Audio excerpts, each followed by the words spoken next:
Malam itu, di ruang tamu rumah kontrakan kami, suamiku dan ibu mertuaku berbisik, menghitung berapa lama mereka harus menungguku mati perlahan. Mereka menyebut warisan nenekku. Mereka menyebut tanggal. Dan mereka menyebut satu kata yang membuat darahku membeku. Cerai.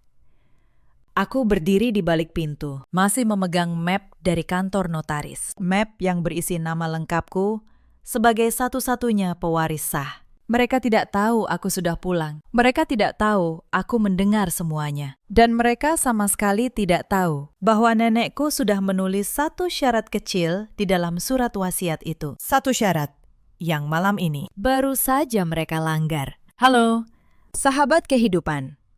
Selamat datang kembali di kanal ini. Tempat kita merenungi kisah-kisah tentang luka, kesabaran, dan keadilan yang selalu menemukan jalannya. Sebelum kita mulai, silakan tarik napas sejenak. Karena kisah malam ini akan mengajak kalian masuk ke dalam rumah yang dari luar tampak hangat. Namun di dalamnya tersimpan racun yang paling halus. Racun bernama keserakahan. Nama saya Renjana. Lengkapnya, Renjana Wulandari. Usia saya 34 tahun. Saya bekerja sebagai notaris di sebuah kantor kecil di kawasan Tebet, Jakarta Selatan. Sudah 9 tahun saya menyandang status sebagai seorang istri. 9 tahun. Angka yang terdengar manis bila diucapkan di acara kumpul keluarga. Orang-orang akan bertepuk tangan. Mereka akan berkata, betapa setianya kami, betapa kuatnya rumah tangga kami. Tetapi mereka tidak pernah tahu apa yang terjadi di balik pintu rumah kontrakan kami di pinggiran Depok. Mereka tidak tahu bahwa 5 tahun terakhir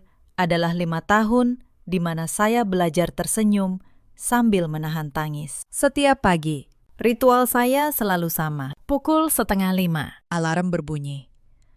Saya bangun sebelum siapapun terbangun. Saya menuju dapur sempit kami, bukan untuk menyiapkan sarapan bersama suami yang mencintai saya, melainkan untuk memastikan satu hal, bubur ayam tanpa daun bawang dan teh tawar hangat kesukaan ibu mertua saya sudah tersaji di meja sebelum beliau membuka pintu kamar. Jika terlambat 1 menit saja, saya tahu apa yang menunggu. Bukan bentakan. Bu Marwati tidak pernah membentak. Beliau lebih pandai dari itu. Beliau hanya akan menatap saya dengan senyum tipis, lalu berkata pelan, "Tidak apa-apa, Nak."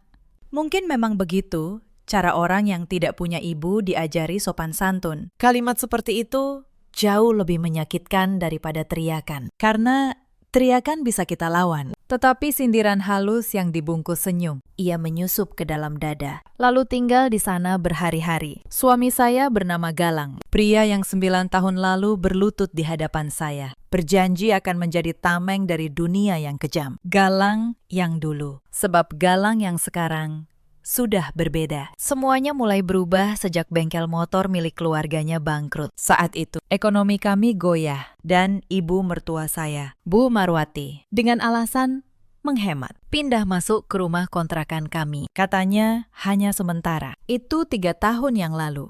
Beliau tidak pernah pergi. Sejak hari beliau masuk, rumah mungil itu berubah menjadi medan perang dingin. Setiap keputusan harus melewati beliau. Mau masak apa, beliau yang menentukan.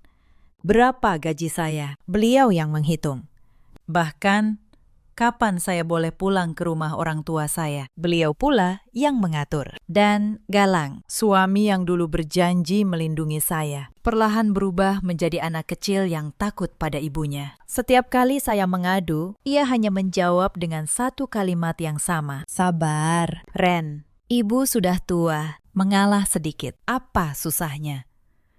Mengalah sedikit, seolah-olah selama ini saya tidak pernah mengalah. Saya tidak punya banyak keluarga. Orang tua saya meninggal saat saya masih kuliah. Satu-satunya orang yang tersisa, satu-satunya tempat saya pulang, adalah nenek saya. Kami memanggilnya Nenek Sukarsi. Beliau tinggal sendiri di sebuah rumah tua di kawasan Menteng. Peninggalan kakek saya yang dulu seorang pengusaha tekstil. Dari luar, rumah nenek hanya rumah tua yang catnya mulai mengelupas. Tetapi saya tahu, di balik kesederhanaan beliau, Nenek Sukarsi bukan orang sembarangan. Beliau menyimpan banyak hal yang tidak pernah beliau ceritakan pada siapapun, termasuk pada saya. Yang Galang dan ibunya tahu hanya satu, bahwa saya punya seorang nenek kaya yang sudah sangat tua dan yang tidak punya ahli waris lain selain saya. Dan disitulah, tanpa saya sadari, racun itu mulai diseduh. Saya masih ingat jelas kapan saya pertama kali melihat kilau aneh di mata ibu mertua saya. Hari itu, Nenek Sukarsih dirawat di rumah sakit karena jantungnya melemah. Saya menangis sepanjang malam di koridor rumah sakit. Galang menemani.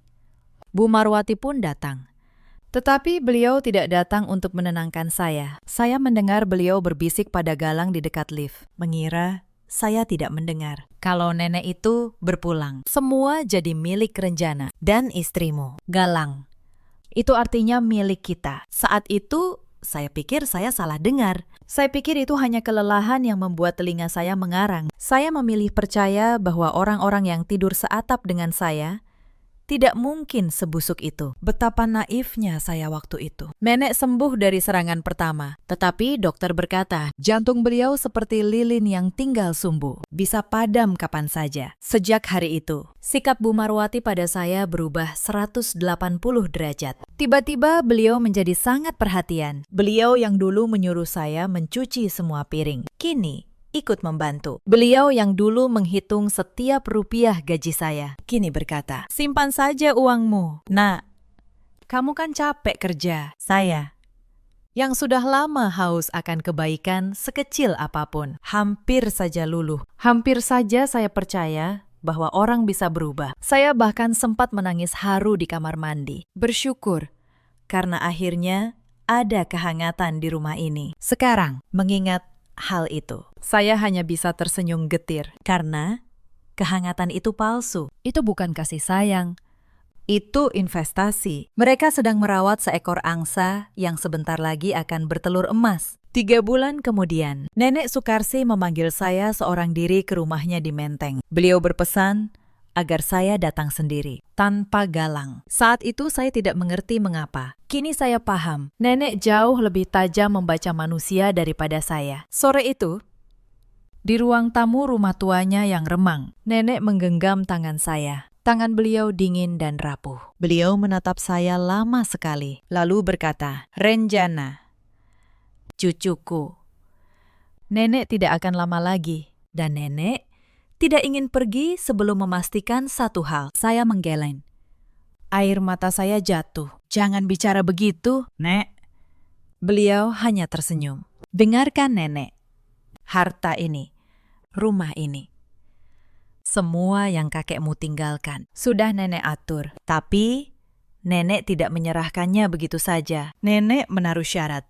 Karena nenek tahu, harta itu seperti madu. Ia mengundang banyak semut, dan tidak semua semut datang sebagai teman. Saya tidak sepenuhnya mengerti maksud beliau saat itu. Saya hanya mengangguk.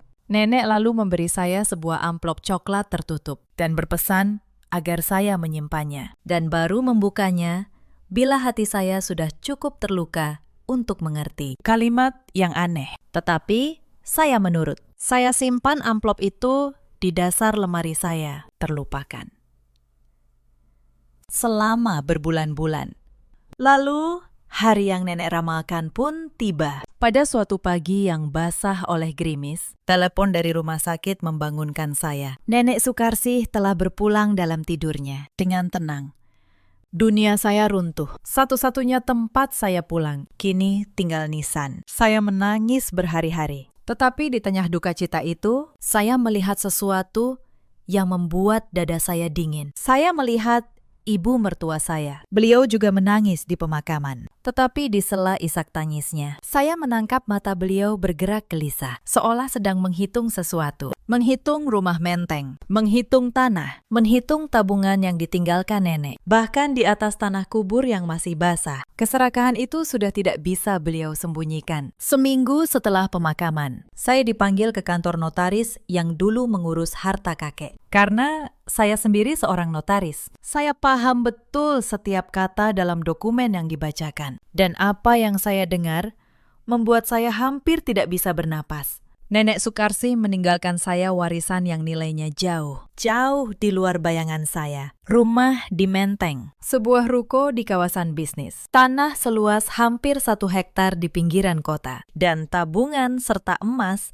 yang nilainya mencapai belasan miliar rupiah. Semua atas nama saya, Renjana Wulandari, pewaris tunggal. Saya pulang dengan map itu di pelukan, dengan hati yang remuk antara duka dan bingung. Saya tidak peduli pada uang itu. Saya hanya ingin nenek kembali. Tetapi saya tahu, begitu kabar ini sampai ke telinga mereka, hidup saya tidak akan pernah sama lagi. Dan saya benar, kabar tentang warisan itu menyebar di dalam rumah kontrakan kami secepat api di atas minyak. Saya tidak pernah menceritakan jumlahnya, tetapi entah dari mana, Galang dan ibunya seperti sudah tahu segalanya. Malam pertama setelah pembacaan waris, suasana di rumah berubah. Bu Marwati memasak rendang, padahal beliau tidak pernah memasak untuk saya selama bertahun-tahun. Galang membelikan saya teh kotak kesukaan saya, sesuatu yang sudah lama tidak ia lakukan. Mereka tersenyum, mereka memuji, mereka memanggil saya Nak dengan nada yang terdengar lembut. Dulu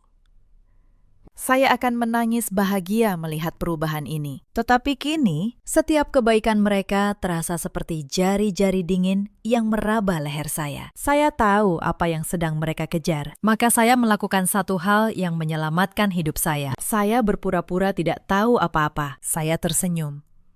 Saya menerima rendang itu. Saya berkata, terima kasih. Sambil di dalam dada saya, sesuatu mulai mengeras menjadi baja. Insiden pertama datang 3 hari kemudian. Galang mengajak saya bicara 4 mata di kamar. Ia memegang tangan saya, menatap saya dengan mata yang dulu pernah saya cintai. Ren, katanya pelan. Mas tahu kamu lagi sedih, tapi Mas mikir daripada warisan nenek cuma diam di bank, mendingan kita kembangkan. Mas mau buka lagi bengkel, tapi yang besar. Kalau sukses, hidup kita berubah total. Serahkan saja pengelolaannya ke Mas, atas nama Mas, biar gampang urusannya. Saya menatapnya. Pria yang 9 tahun saya temani. Pria yang kini melihat saya bukan sebagai istri, melainkan sebagai sebuah rekening berjalan. Saya hanya menjawab pelan. Nanti Ren pikirkan. Mas, Ren masih berkabung. Ia tersenyum puas, mengira saya akan luluh. Malam itu, untuk pertama kalinya, saya tidak bisa tidur. Bukan karena sedih, tetapi karena saya akhirnya melihat wajah asli orang-orang di sekeliling saya. Insiden kedua datang dari ibu mertua. Beberapa hari setelahnya, Bu Marwati duduk di samping saya sambil mengupas mangga. Nadanya manis seperti madu basi. Nak, rumah nenekmu di Menteng itu kan besar. Sayang kalau kosong. Bagaimana kalau dibalik nama saja ke Galang? Biar ada yang ngurus. Ibu dengar kalau rumah atas nama suami, pajaknya lebih ringan. Ibu kan cuma mikirin kebaikan kalian, pajak lebih ringan. Saya seorang notaris. Saya tahu persis bahwa kalimat itu omong kosong. Tetapi saya hanya menunduk dan berkata, iya, Bu, nanti Renjana urus. Sejak malam itu, saya mengambil keputusan. Jika mereka ingin bermain, saya akan bermain. Tetapi, saya akan bermain dengan aturan yang mereka tidak tahu sedang berlaku. Keesokan paginya, dalam perjalanan ke kantor, saya berhenti di sebuah toko ponsel. Saya membeli satu aplikasi perekam suara yang bisa berjalan diam-diam di latar belakang, tanpa lampu, tanpa suara. Sejak hari itu, setiap kali Galang atau ibunya mulai bicara tentang warisan, jemari saya akan diam-diam menyentuh saku dan menekan satu tombol, merekam. Mereka bicara dengan bebas, karena mereka mengira mereka berhadapan dengan menantu yang bodoh dan patah hati. Mereka tidak tahu, setiap kata mereka sedang menggali kubur mereka sendiri. Insiden ketiga adalah yang paling membuat saya muak. Suatu malam, Bu Marwati tiba-tiba mengeluh dadanya sakit. Beliau memegang dada, terbatuk, dan berkata dengan suara lemah bahwa beliau merasa ajalnya dekat seperti nenek. Galang panik. Lalu, di tengah drama itu, beliau menggenggam tangan saya dan berbisik, Nak, sebelum ibu pergi, ibu cuma ingin tenang.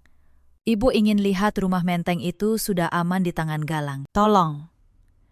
Nah, itu permintaan terakhir orang tua. Permintaan terakhir. Sungguh murah sekali mereka menggunakan kematian sebagai alat. Esok paginya, sakit jantung Bu Marwati, ajaib, sembuh total. Beliau sarapan dengan lahap, bahkan menambah nasi. Saya menyaksikan semua itu dalam diam. Dan diam-diam. Ponsel di saku saya merekam erangan palsu itu dari awal sampai akhir. Insiden keempat membawa pemain baru, adik ipar saya, Sari.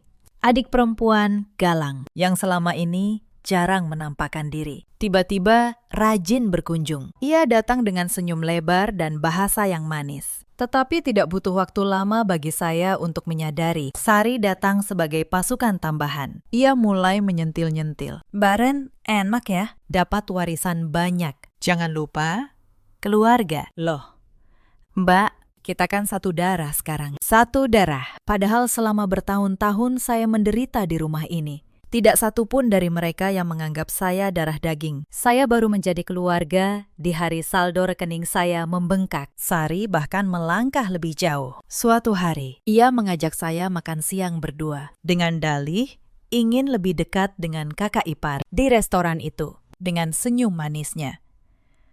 Ia mulai menyusun perangkapnya sendiri. Mbak Ren, katanya sambil mengaduk minumannya. Sari ini sayang sama Mbak. Loh. Makanya, Sari mau ngingetin, Mas Galang itu sebenarnya lagi banyak tekanan soal bengkel. Kasihan dia kalau Mbak sayang sama dia. Bantu dong. Lagian, harta itu kan kalau dipakai bareng-bareng jadi berkah. Kalau ditahan sendiri, nanti malah jadi sumber pertengkaran. Saya menatap perempuan muda di hadapan saya itu. Begitu lihai memutar kata. Persis seperti ibunya. Saya hanya tersenyum dan menjawab, kamu benar. Sari, harta memang bisa jadi sumber pertengkaran. Makanya, Mbak harus hati-hati sekali siapa yang Mbak percaya. Sari tampak puas, mengira saya setuju. Ia tidak menangkap dua makna dalam kalimat saya. Dan sekali lagi, ponsel di tas saya menyimpan rapi seluruh percakapan itu. Sejak hari itu, saya menyadari bahwa ini bukan lagi rencana satu atau dua orang. Ini adalah persekongkolan satu keluarga. Mereka bergerak seperti kawanan dari berbagai arah, menutup setiap celah agar mangsa mereka tidak bisa lari. Yang tidak mereka sadari, mangsa itu sudah lama berhenti menjadi mangsa. Ada satu senjata lain yang mereka gunakan, dan ini yang paling kejam. Selama 9 tahun pernikahan, saya dan Galang belum dikaruniai anak dulu. Ini adalah luka yang kami tanggung bersama dalam diam. Tetapi kini, Bu Marwati mengubah luka itu menjadi pisau. Suatu malam, di meja makan, di hadapan Galang dan Sari, beliau berkata dengan nada prihatin yang dibuat-buat, Renjana, kamu ini sudah 9 tahun tidak memberi keturunan. Untung Galang masih mau bertahan. Coba pikir, perempuan tanpa anak, tanpa kelebihan apa-apa. Siapa lagi yang mau? Makanya, nak, kamu harus tahu diri. Berbaktilah pada keluarga yang masih mau menerimamu. Serahkan apa yang kamu punya. Anggap itu cara kamu menebus kekuranganmu. Kalimat itu dirancang untuk menghancurkan saya dari dalam. Untuk membuat saya merasa begitu tidak berharga. Sehingga saya akan dengan rela menyerahkan apapun. Hanya untuk merasa diterima. Dulu, kalimat seperti ini akan membuat saya menangis semalaman, meragukan harga diri saya sendiri. Tetapi malam itu, saya hanya menunduk dan berkata, iya, Bu, Renjana akan berusaha. Sementara di dalam dada saya, baja itu menjadi semakin keras. Saya menyadari satu hal yang membebaskan. Nilai saya sebagai manusia tidak pernah ditentukan oleh rahim saya atau oleh seberapa banyak yang bisa diperas dari saya. Nilai saya ditentukan oleh diri saya sendiri dan ponsel di saku saya. Sekali lagi, merekam setiap kata penghinaan itu dengan setia. Insiden kelima adalah titik di mana saya tahu. Ini bukan lagi sekedar keserakahan. Ini sudah menjadi rencana. Suatu sore, Galang pulang membawa map. Ia menaruhnya di meja dengan hati-hati, lalu berkata bahwa ada surat kecil yang perlu saya tanda tangani. Katanya itu hanya surat kuasa pengelolaan, formalitas biasa.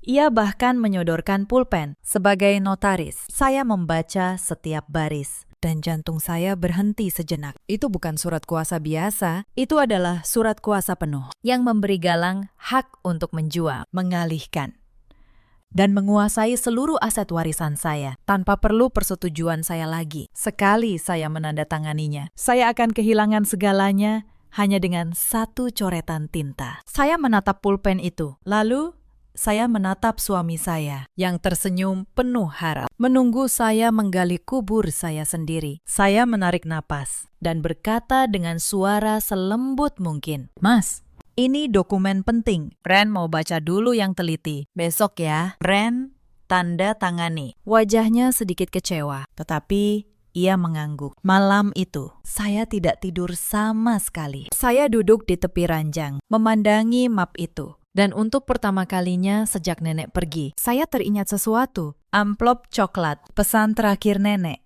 Buka bila hatimu sudah cukup terluka untuk mengerti. Hati saya malam itu sudah lebih dari cukup terluka. Insiden keenam terjadi di dalam diri saya sendiri. Di tengah keheningan dini hari, saya bangkit.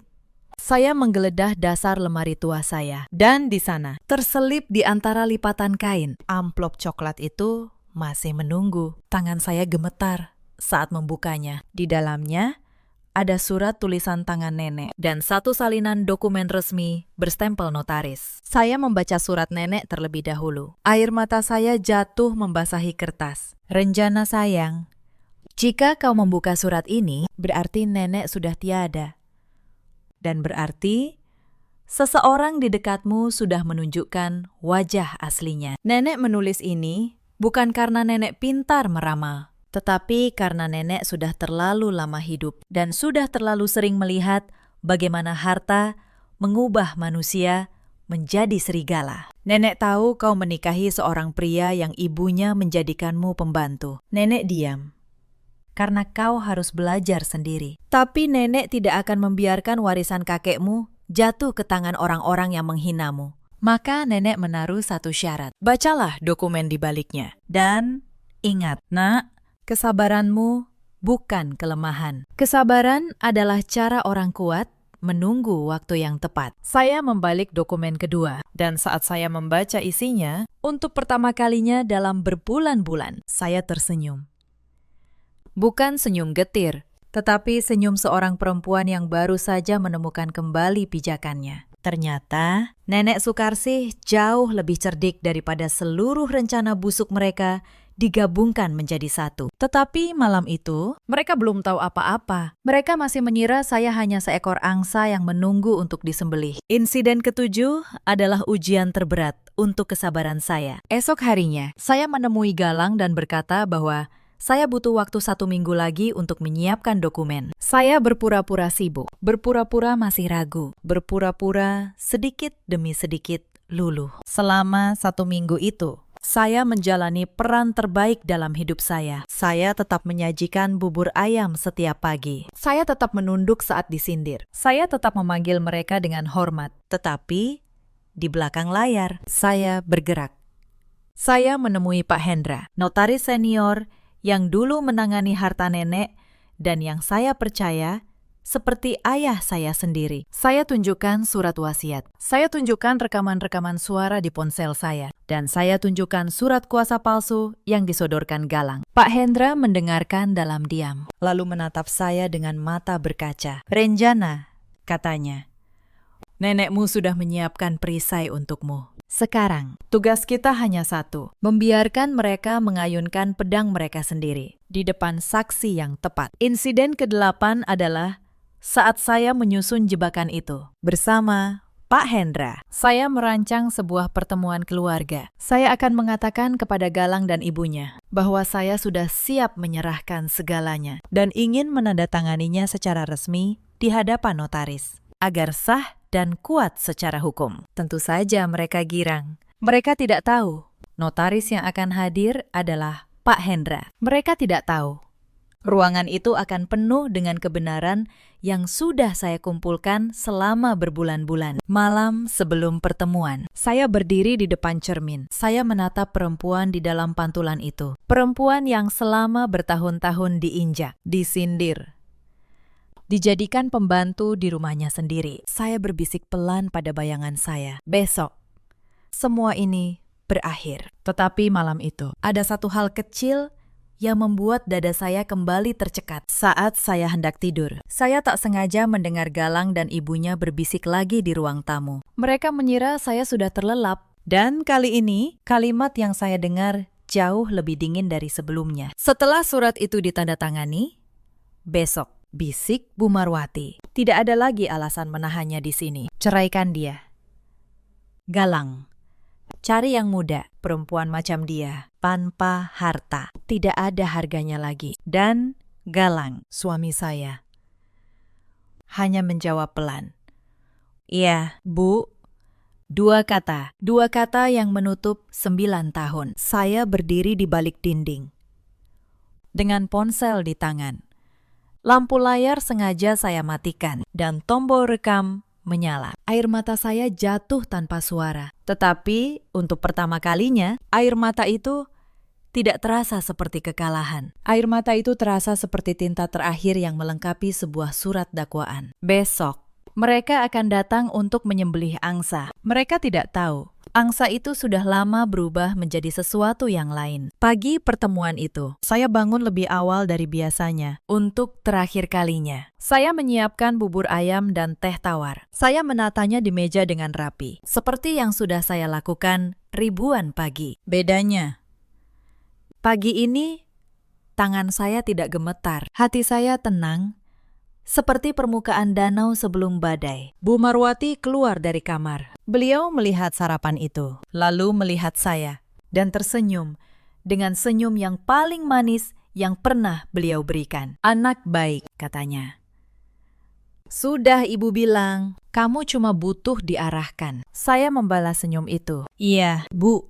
Renjana sudah siap mengikuti yang terbaik untuk keluarga. Galang menghampiri, mencium kening saya. Sebuah ciuman yang dulu pernah berarti dunia, kini hanya terasa seperti sentuhan ular. Mas bangga sama kamu, Ren, bisiknya. Saya hanya mengangguk. Di dalam tas saya, ponsel dengan semua rekaman itu terjaga, dan satu salinan surat wasiat nenek terlipat rapi, menunggu waktunya. Insiden ke-9 terjadi sepanjang perjalanan menuju kantor notaris. Di dalam mobil, mereka bertiga, Galang, Bu Marwati, dan Sari, tidak bisa menyembunyikan kegembiraan mereka. Mereka berbicara tentang masa depan, seolah saya tidak ada di sana. Sari berkata ingin membeli mobil baru. Bu Marwati berkata ingin merenovasi rumah menteng menjadi miliknya. Galang tertawa, berkata, bengkelnya akan menjadi yang terbesar di kota. Mereka membagi-bagi harta yang bukan milik mereka, di depan pemiliknya yang sah, tanpa sedikit pun rasa malu. Saya duduk diam di kursi, memandang keluar jendela, sambil membiarkan ponsel di pangkuan saya merekam setiap rencana mereka. Saya tidak marah lagi. Saya hanya merasa, untuk terakhir kalinya, saya melihat betapa dalamnya jurang keserakahan manusia. Insiden ke-10 adalah saat kami tiba. Mereka mengira kami menuju kantor notaris langganan Galang, seorang notaris muda yang bisa mereka atur. Tetapi, saya sudah mengubah lokasinya pada menit terakhir. Dengan alasan kantor itu sedang direnovasi, saya mengarahkan mereka ke kantor lain, kantor Pak Hendra. Saat mobil berhenti di depan gedung tua berwibawa itu, saya melihat sekilas keraguan di wajah Bu Marwati. Tetapi keserakahan selalu lebih kuat daripada kewaspadaan. Mereka turun.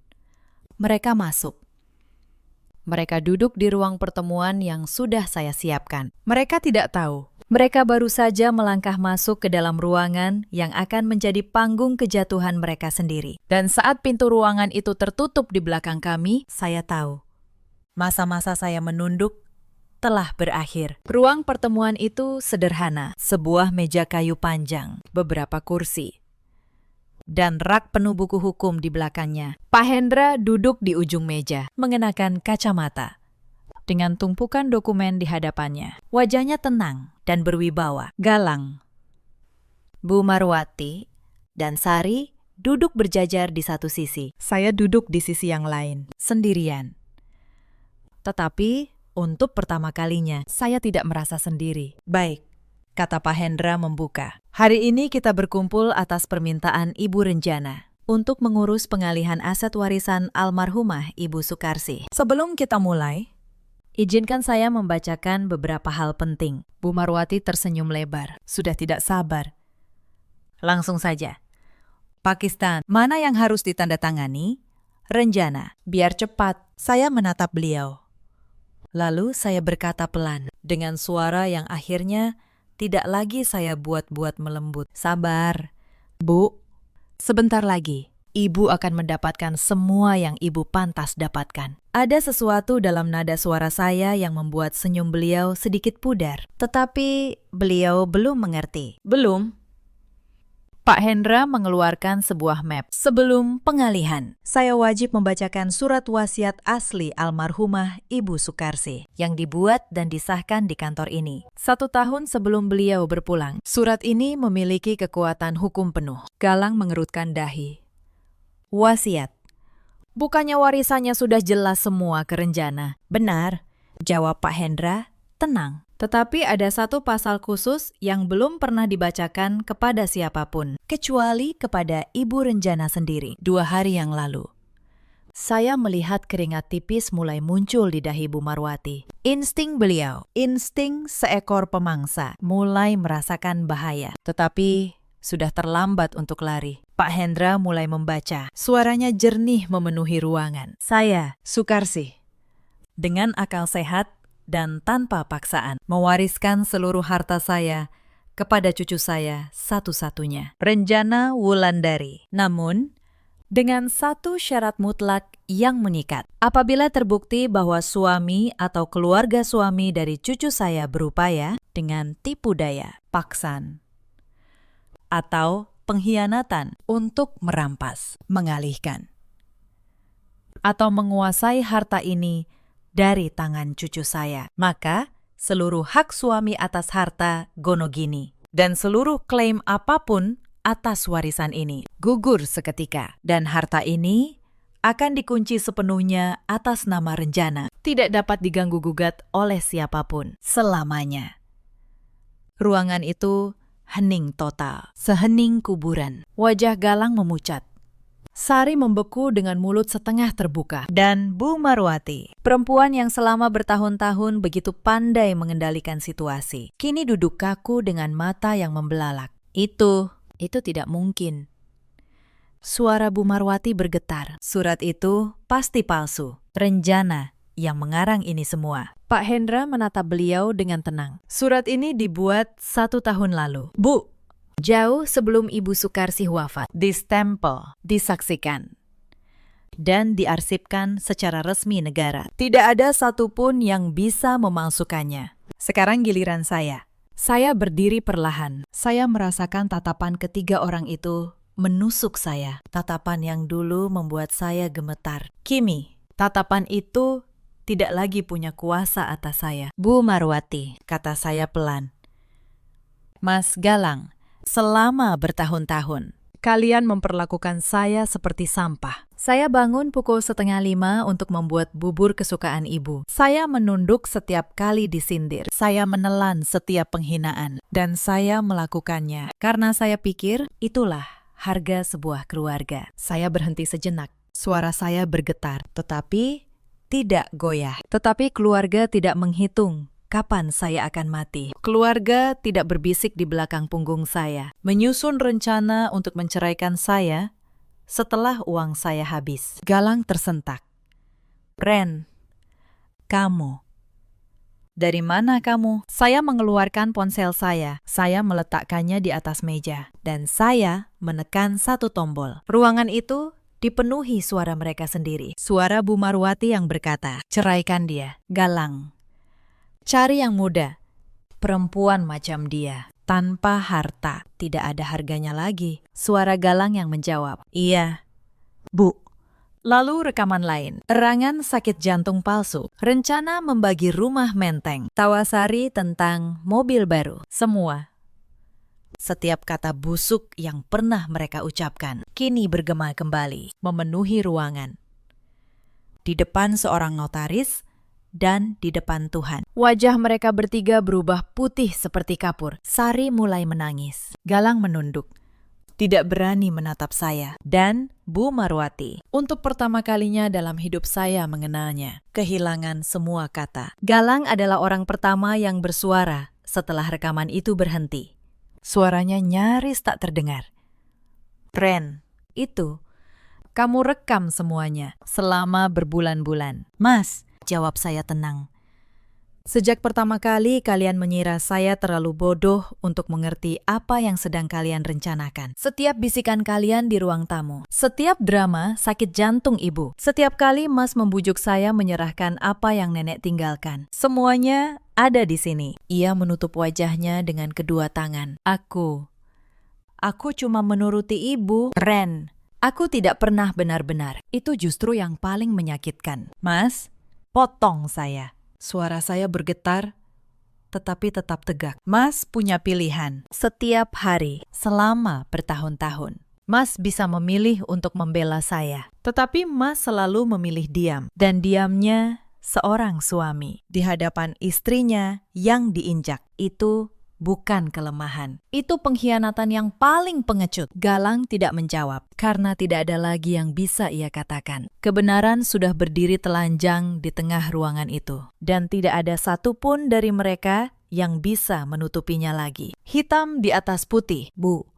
kata saya pelan, menutup ponsel itu. Surat wasiat nenek, ditambah suara kalian sendiri. Menurut hukum, semua yang ada di rekaman ini adalah bukti pengkhianatan. Dan itu berarti, sesuai syarat nenek, Mas Galang kehilangan seluruh haknya atas harta gonogini kami. Tidak ada 1 rupiah pun dari warisan ini yang akan jatuh ke tangan kalian. Tidak.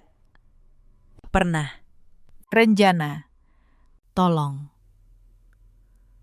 Akhirnya Bu Marwati bersuara. Dan kini, nadanya berubah total. Merendah. Memelas.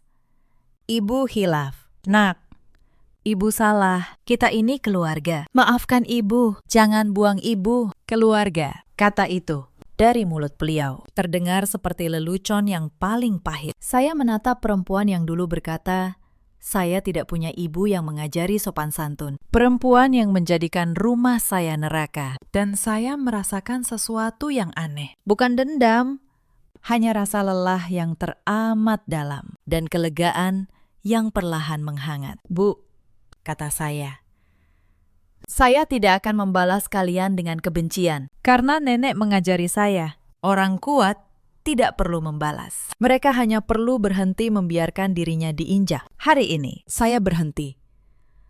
Saya berhenti sejenak.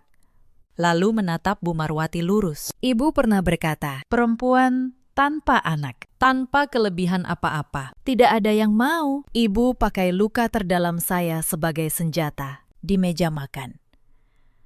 Di depan semua orang. Hari ini saya ingin ibu tahu, harga diri saya tidak pernah ditentukan oleh apa yang bisa ibu peras dari saya. Dan ternyata justru ibu yang sebentar lagi tidak akan punya apa-apa. Bu Marwati membuka mulut.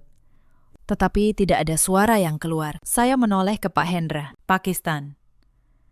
Saya minta surat gugatan cerai disiapkan. Dan saya minta seluruh aset warisan dikunci sepenuhnya atas nama saya, sesuai wasiat nenek. Pak Hendra mengangguk. Sudah saya siapkan. Renjana, tinggal tanda tangan kamu. Saya mengambil pulpen. Pulpen yang sama jenisnya dengan yang dulu disodorkan Galang untuk menjebak saya. Tetapi kali ini saya yang memegangnya. Dan saya menandatangani. Bukan kekalahan saya, melainkan kebebasan saya. Galang mengangkat wajahnya. Matanya basah. Ren, 9 tahun. Ren, apa tidak ada sisa apapun? Saya menatapnya untuk terakhir kalinya. Ada.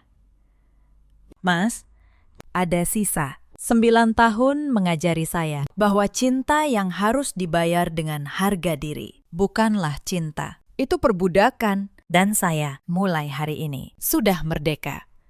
Saya berdiri, mengambil tas saya.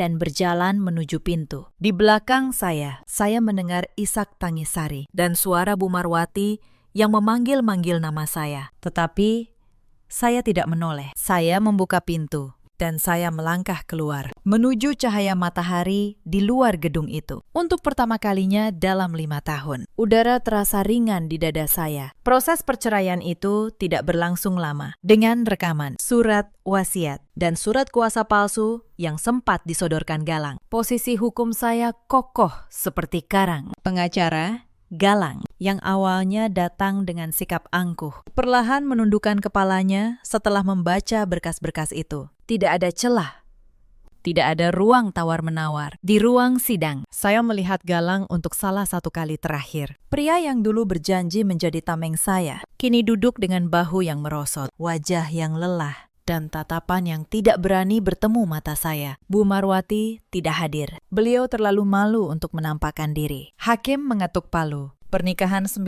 tahun itu resmi berakhir. Saya keluar dari gedung pengadilan tanpa air mata. Bukan karena saya tidak punya perasaan, tetapi karena air mata saya sudah habis. Saya tangiskan bertahun-tahun yang lalu di dapur sempit itu sendirian. Sebelum subuh.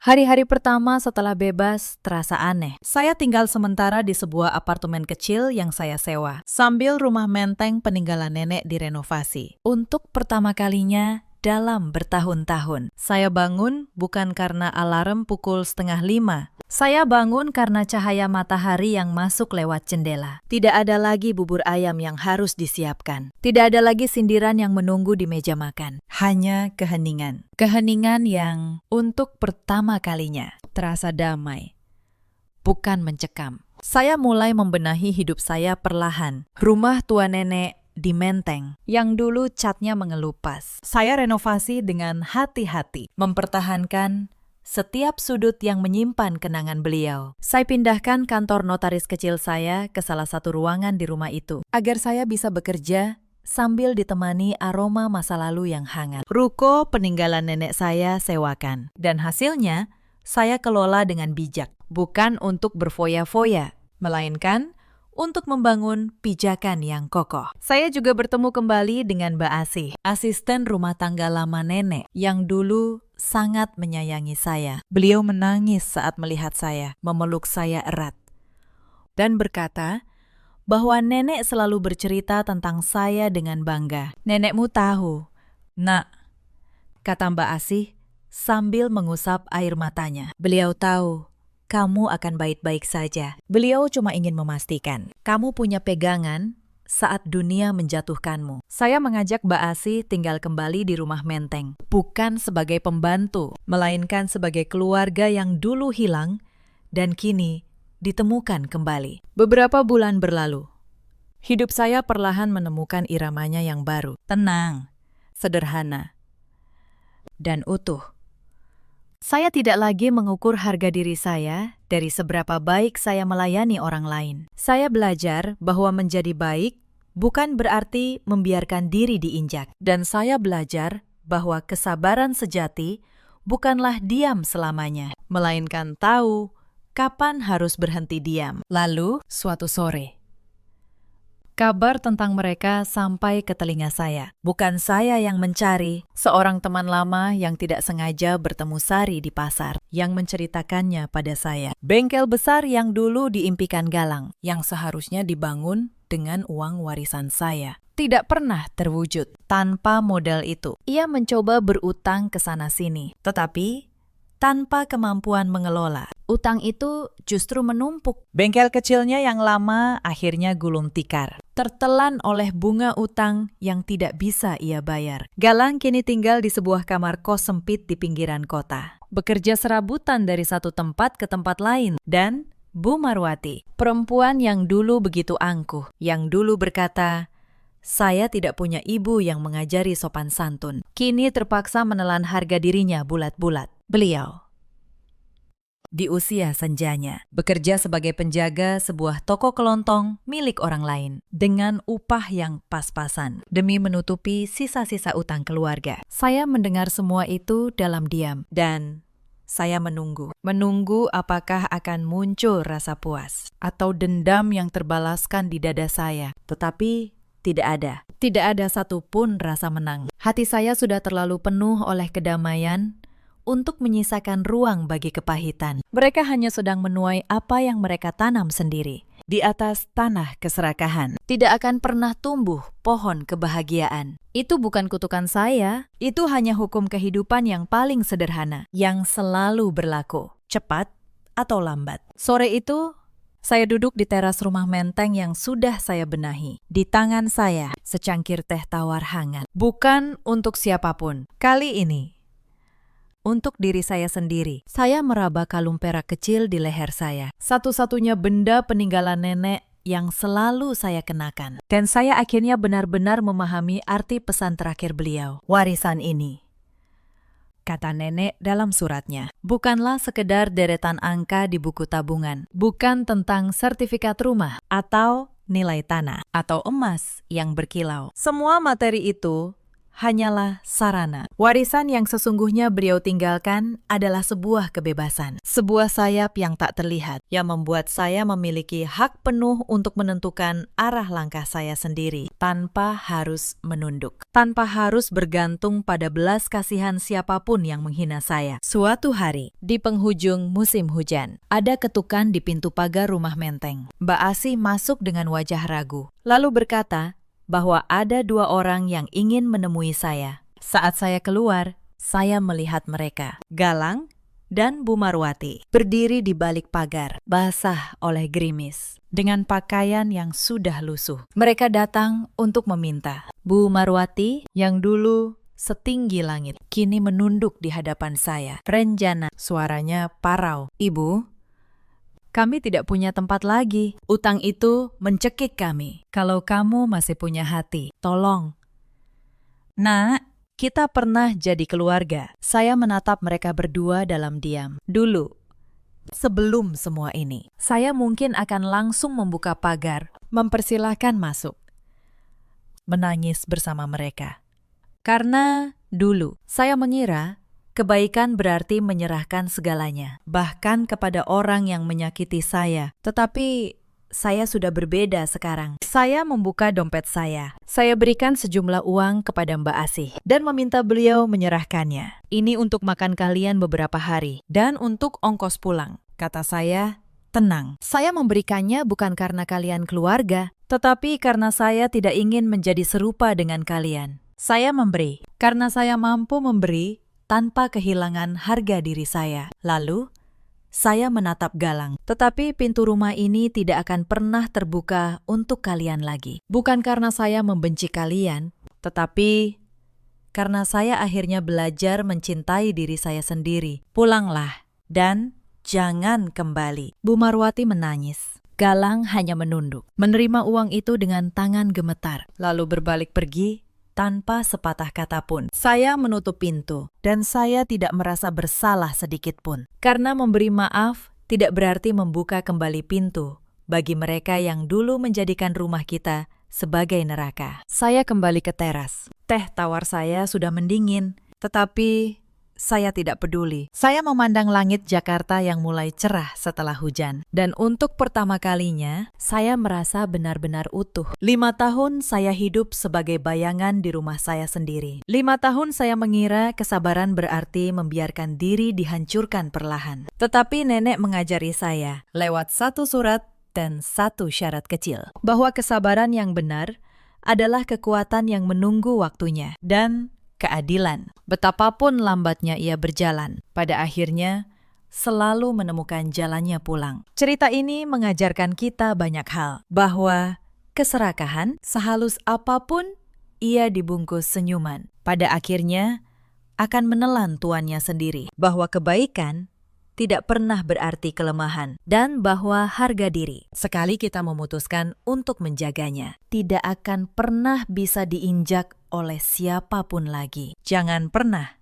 hanya demi disebut keluarga. Kita rela menyerahkan kehormatan kita untuk diinjak-injak. Dan jangan pernah pula kita meremehkan kesabaran seseorang, karena di balik diam yang panjang, seringkali tersimpan kekuatan yang sedang menunggu fajarnya. Di luar sana, ada banyak perempuan yang mungkin sedang berada di posisi saya dulu. Bangun sebelum subuh, melayani tanpa pernah dihargai, menelan setiap penghinaan demi sebuah kata bernama keluarga. Kepada kalian, saya ingin berkata, kesabaran kalian bukanlah kelemahan, tetapi jangan biarkan kesabaran itu menjadi rantai yang mengikat kalian selamanya. Kalian berhak menentukan kapan harus berhenti diam. Ada juga banyak suami di luar sana, seperti Galang, yang lebih memilih tunduk pada keserakahan daripada melindungi orang yang berjanji ia cintai. Dan ada pula para ibu mertua yang karena takut kehilangan kendali atas anaknya, justru menghancurkan kebahagiaan rumah tangga itu dengan tangannya sendiri. Galang dan ibunya kini hidup dalam kekurangan yang mereka ciptakan sendiri. Dan saya, perempuan yang dulu mereka kira hanya seekor angsa untuk disembelih, kini berdiri di atas kaki saya sendiri, bebas, mandiri, dan utuh. Dalam hidup, kita semua punya pilihan. Pilihan untuk terus bertahan dalam luka, atau pilihan untuk akhirnya melepaskan dan terbang. Saya memilih untuk terbang. Bagaimana dengan kalian? Pernahkah kalian berada di posisi yang sama? Ceritakan kisah kalian di kolom komentar. Mari kita saling menguatkan. Terima kasih sudah menemani sampai akhir, dan sampai jumpa di kisah berikutnya. Sore itu, di tengah pesta ulang tahun yang gemerlap, ibu mertua saya tertawa di depan 20 tamunya. Dia menunjuk ke arah saya yang sedang membawa nampan. Dia bilang, "Oh, dia cuma pembantu yang saya pungut untuk mengurus rumah ini." Suami saya hanya tersenyum di sofa, membiarkan ibunya menelan seluruh pujian. Mereka tidak tahu satu hal, rumah megah ini, perusahaan yang menghidupi mereka, semuanya atas nama saya. Dan malam itu, saya memutuskan untuk berhenti diam. Halo sahabat, selamat datang kembali di channel ini. Sebelum kita mulai, tolong tekan tombol like dan subscribe, supaya kalian tidak ketinggalan kisah penuh pelajaran hidup seperti ini. Kisah ini adalah cerita fiksi yang terinspirasi dari banyak kejadian nyata di sekitar kita. Mari kita mulai. Nama saya Anindya Kusuma. Usia saya 38 tahun. Saya pendiri sekaligus pemilik sebuah perusahaan desain interior di kawasan Kuningan, Jakarta. Sudah 12 tahun saya membangun bisnis ini dari nol. Dari sebuah ruko kecil yang saya sewa dengan uang tabungan, sampai menjadi perusahaan dengan ratusan klien besar. Saya terbiasa memimpin rapat dengan direktur perusahaan ternama. Saya terbiasa menandatangani kontrak bernilai miliaran rupiah. Tapi di rumah ini, di kawasan Pondok Indah, saya bukan siapa-siapa. Saya hanya seorang menantu yang dianggap angin lewat. Rumah ini saya beli 6 tahun lalu. Sertifikatnya atas nama saya. Setiap perabotan di sini, setiap lukisan di dinding, semuanya saya yang membayar. Tapi ibu mertua saya, Bu Halimah, selalu berkata bahwa rumah ini adalah hasil kerja keras anaknya. Anaknya, suami saya, bernama Damar. Usianya 40 tahun. Di mata orang luar, Damar adalah direktur muda yang brilian. Tapi yang orang tidak tahu, jabatan direktur itu hanyalah nama. Saya yang memberikannya posisi itu di perusahaan yang saya dirikan sendiri. Saya menikahi Damar 8 tahun lalu. Waktu itu dia masih seorang karyawan biasa. Saya jatuh cinta pada ketulusannya, atau begitulah yang saya kira. Setelah menikah, saya mengangkatnya menjadi direktur operasional. Saya ingin suami saya punya kebanggaan. Saya ingin dia merasa setara. Tapi ternyata kebaikan saya itu pelan-pelan berubah menjadi racun. Bu Halimah pindah ke rumah kami 3 tahun lalu. Awalnya hanya berkunjung, lalu menginap, lalu tidak pernah pulang lagi. Sejak saat itu, hidup saya berubah. Awalnya hanya hal-hal kecil. Bu Halimah suka mengatur isi dapur saya. Dia memindahkan barang-barang saya. Dia mengganti pembantu yang sudah lama bekerja dengan orang pilihannya. Saya diam saja. Saya pikir beliau orang tua. Saya harus menghormatinya. Saya selalu percaya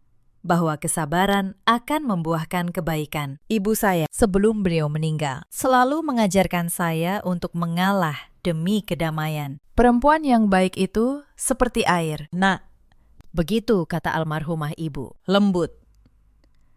Tapi bisa menembus batu. Maka saya pun memilih menjadi air. Saya mengalah.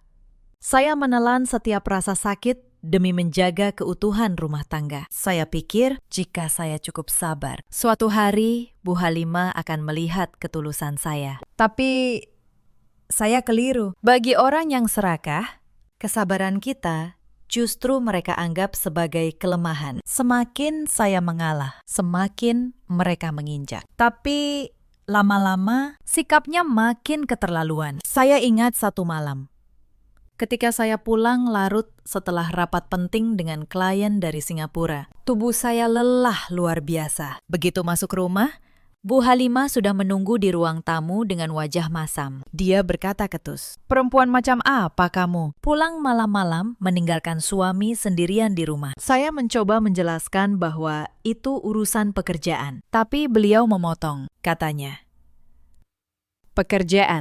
Pekerjaan. Tugas seorang istri itu di rumah, melayani suami. Bukan keluyuran cari uang seperti perempuan. Tidak benar. Saya menahan napas. Saya melirik ke arah Damar yang duduk di sofa. Saya berharap dia membela saya. Tapi dia hanya menunduk menatap ponselnya, seolah dia tidak mendengar apapun. Malam itu, untuk pertama kalinya, saya merasa asing di rumah saya sendiri. Adik ipar saya, namanya Vira. Usianya 33 tahun. Dia tinggal tidak jauh dari rumah kami. Tapi hampir setiap hari dia datang. Vira pintar sekali mengambil hati ibunya. Setiap kali dia datang, dia membawa oleh-oleh kecil. Lalu duduk manis di sebelah Bu Halimah, berbisik-bisik sambil sesekali melirik ke arah saya. Saya tahu mereka sedang membicarakan saya, tapi saya memilih tidak ambil pusing. Hanya ada satu orang di rumah ini yang masih melihat saya sebagai manusia. Namanya Mbak Surti. Dia pembantu lama yang dulu saya pekerjakan sebelum Bu Halimah datang. Bu Halimah berusaha mengusirnya berkali-kali, tapi saya pertahankan. Mbak Surti yang diam-diam menyiapkan teh hangat untuk saya saat saya lelah. Mbak Surti yang berbisik, "Sabar ya, Bu." Ibu itu tuan rumah yang sebenarnya. Saya hanya tersenyum getir mendengarnya. Karena di mata keluarga ini, sayalah yang dianggap pembantu. Hari-hari berikutnya, beban itu makin berat. Tapi saya masih bertahan. Saya masih percaya bahwa suatu hari Damar akan sadar. Bahwa suatu hari dia akan berdiri membela saya. Saya tidak tahu bahwa hari itu tidak akan pernah datang. Dan saya juga belum tahu bahwa kesabaran saya hampir mencapai batasnya. Penghinaan itu datang sedikit demi sedikit, seperti tetesan air yang perlahan melubangi batu. Suatu pagi, saya hendak berangkat ke kantor, mengenakan setelan kerja. Bu Halimah memandangi saya dari ujung kaki sampai kepala. Dia berdecak, katanya, "Perempuan baik-baik itu tidak pantas berpakaian seperti perempuan kantoran. Lihat itu, roknya. Mau menggoda laki-laki di kantor." Ya, saya menahan diri. Saya hanya menjawab, "Ini seragam kerja biasa, Bu."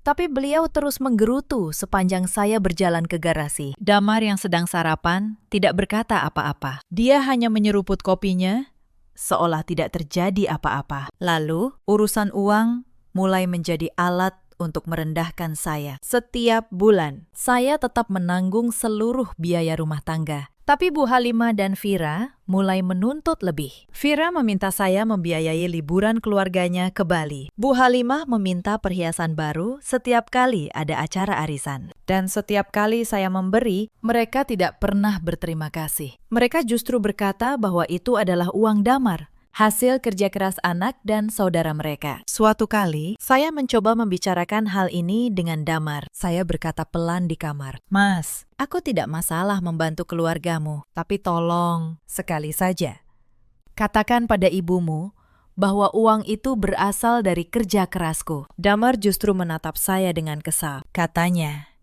"Sudahlah, jangan dihitung-hitung. Memangnya kamu mau menyombongkan uangmu di depan ibuku? Kamu ini istri, harusnya ikhlas." Saya terdiam. Saya sadar, di rumah ini Bahkan suami saya pun memilih untuk pura-pura buta. Yang paling menyakitkan adalah ketika ulang tahun pernikahan kami yang ke-8. Saya menyiapkan makan malam istimewa. Berharap setidaknya hari itu, Damar akan memperlakukan saya dengan baik. Tapi Damar lupa sama sekali. Dia justru sibuk mengantar ibunya berbelanja seharian saat dia pulang malam. Dan saya menyebut soal hari jadi kami. Dia hanya berkata enteng. Oh, iya.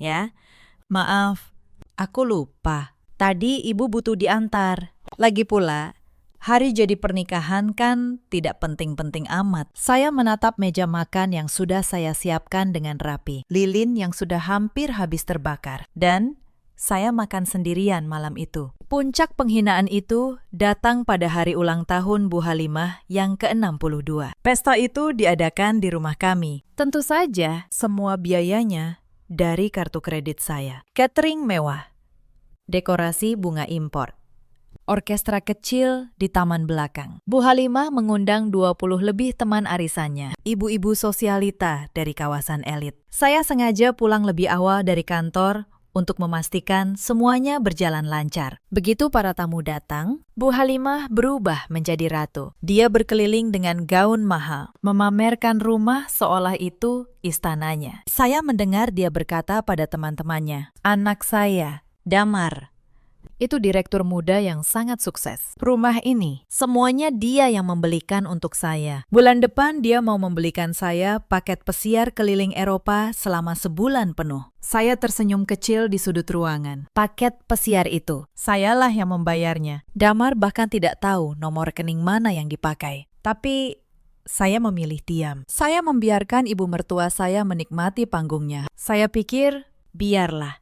Toh ini hari ulang tahunnya. Tapi saya tidak tahu. Malam itu, mereka sudah menyiapkan sesuatu yang lebih menyakitkan. Saat saya sedang menuangkan teh untuk para tamu, salah seorang ibu-ibu menatap saya dengan pandangan meremehkan. Dia bertanya pada Bu Halimah, "Halimah, ini siapa?"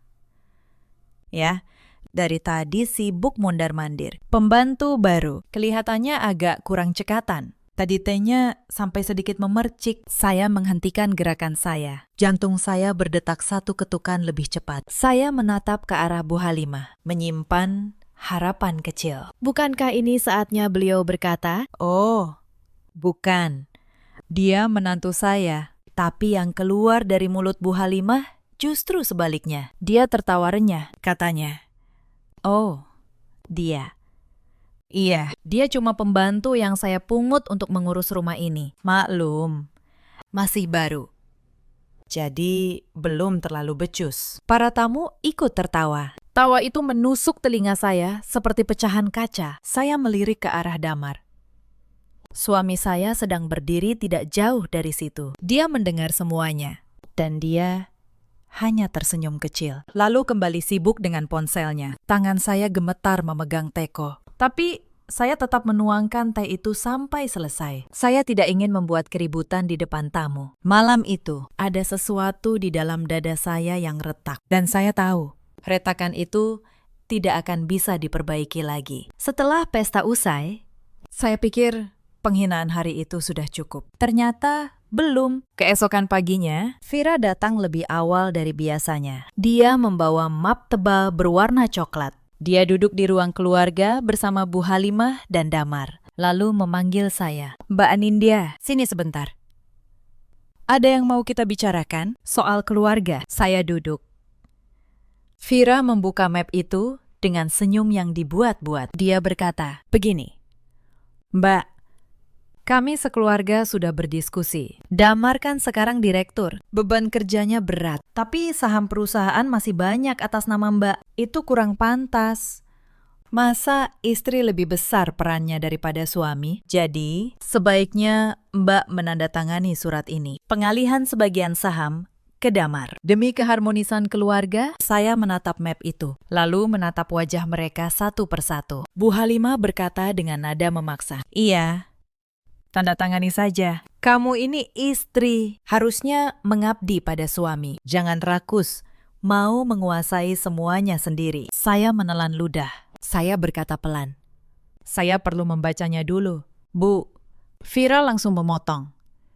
Tidak usah dibaca-baca. Sudah jelas isinya. Kamu tidak percaya sama keluarga sendiri. Saya tidak menandatangani apapun hari itu. Saya beralasan masih harus berpikir. Tapi dari tatapan mereka, saya tahu ini baru permulaan. Mereka tidak akan berhenti sampai mendapatkan apa yang mereka mau. Sejak hari itu, tekanan terhadap saya makin gencar. Beberapa hari kemudian, ada acara makan malam dengan calon mitra bisnis penting. Seorang investor dari Surabaya yang ingin bekerja sama dengan perusahaan. Saya yang sudah berbulan-bulan mengurus negosiasi ini. Saya yang menyiapkan seluruh proposalnya. Malam itu, kami makan di restoran mewah di kawasan SCBD. Damar duduk di kepala meja, berlagak seperti pemimpin saat sang investor bertanya tentang strategi perusahaan. Damar menjawab terbata-bata. Dia bahkan salah menyebut angka proyeksi keuntungan. Saya mencoba menyelamatkan keadaan. Saya menambahkan penjelasan dengan data yang benar. Tapi Damar justru menatap saya dengan tajam di depan investor itu. Dia berkata, "Maaf, Pakistan. Istri saya ini memang suka ikut campur urusan kantor, padahal dia tidak paham apa-apa soal bisnis. Tugasnya cuma di rumah." Maklum, perempuan. Wajah saya terasa panas. Sang investor menatap saya dengan canggung. Saya menunduk. Saya menahan semua kata yang ingin saya ucapkan. Padahal investor itu tahu betul, sayalah yang selama ini berkomunikasi dengannya lewat email dan telepon. Tapi malam itu, saya membiarkan suami saya mempermalukan saya. Saya membiarkan dia merampas kredit atas kerja keras saya sendiri. Pulang dari restoran, di dalam mobil. Saya tidak berkata apa-apa, tapi di dalam hati saya, sesuatu mulai mengeras. Saya mulai menghitung. Saya mulai mengingat-ingat di mana semua dokumen penting itu saya simpan. Esok harinya, kejadian lain menyusul. Pagi itu, Mbak Surti sedang sakit demam, jadi tidak bisa bekerja. Bu Halimah memanggil saya dengan nada perintah. "Anindya, cucikan semua pakaian kotor di kamar Vira. Dia menginap semalam, dan dia tidak biasa mencuci sendiri. Dan jangan lupa, setrika sekalian." Saya menatap beliau tidak percaya. Saya berkata, "Bu, saya harus ke kantor pagi ini. Ada rapat penting jam 9. Bu Halimah langsung naik pitam. Katanya, "Rapat. Memangnya kamu siapa di kantor itu? Cuma numpang nama suamimu. Sudah, kerjakan dulu tugasmu sebagai perempuan di rumah ini." Saya menjelaskan dengan sabar bahwa rapat itu tidak bisa ditunda. Tapi Bu Halimah makin marah. Tiba-tiba tangannya terangkat. Plak! Sebuah tamparan mendarat di pipi saya. Keras sekali. Ruangan menjadi hening. Pipi saya panas dan perih. Saya menatap Bu Halimah dengan mata berkaca-kaca. Pada saat itu, Damar masuk ke ruangan. Dia melihat saya memegang pipi. Dia melihat ibunya berdiri dengan tangan masih terangkat. Tapi Damar hanya menghela napas. Katanya, "Sudahlah, Bu. Tidak usah dilanjutkan." Lalu dia menatap saya dingin. "Kamu kan tahu, ibu cepat marah. Turuti saja maunya. Apa susahnya sih?" Saya tidak mengeluarkan air mata di depan mereka. Saya menahannya. Saya masuk ke kamar, menutup pintu, dan duduk di lantai. Tapi anehnya, saya tidak menangis. Justru ada ketenangan yang asing menyelimuti saya. Seperti seseorang yang akhirnya bangun dari mimpi panjang. Malam itu, saya membuka laptop saya, dan saya mulai bekerja. Yang tidak mereka ketahui. Mulai malam itu, saya sudah menghubungi seseorang yang akan mengubah segalanya. Esok paginya, seolah penghinaan kemarin belum cukup, Bu Halimah kembali mencari masalah. Saat sarapan di depan Damar dan Vira, beliau berkata dengan nada tinggi, "Anindya, soal tamparan kemarin, itu salahmu sendiri. Kamu yang membangkang. Sekarang, minta maaf pada ibu, di depan semuanya." Saya menatap beliau. Saya tidak percaya dengan apa yang saya dengar. Saya yang ditampar, tapi saya yang harus meminta maaf. Saya menatap Damar. Berharap kali ini, hanya kali ini, dia akan membela saya. Tapi Damar justru berkata, "Sudah, Anindya, minta maaf saja pada ibu, biar suasana tenang." Saya menelan ludah getir demi tidak memperpanjang keributan. Saya berkata pelan, "Maaf, Bu." Bu Halimah tersenyum penuh kemenangan. Vira tertawa kecil di sebelahnya. Mereka pikir mereka sudah menundukkan saya sepenuhnya. Tapi yang mereka tidak tahu, setiap penghinaan itu justru memperkuat tekad saya. Setiap bawa meremehkan itu, saya simpan rapat dalam hati. Bukan untuk dipendam, tapi untuk menjadi bahan bakar di hari penentuan nanti. Saya tersenyum dalam hati, karena saya tahu mereka sedang menari di atas panggung yang sebentar lagi akan saya tarik dari bawah kaki mereka. Orang itu bernama Pak Bram. Dia notaris kepercayaan saya, sekaligus sahabat lama almarhum ayah saya. Sudah bertahun-tahun, Pak Bram memegang semua dokumen penting milik saya. Sertifikat rumah, akta pendirian perusahaan, daftar pemegang saham yang sebenarnya, dan yang paling penting, rekening koran perusahaan selama 5 tahun terakhir. Saya meminta Pak Bram menyiapkan semua salinan dokumen itu. Dengan tenang,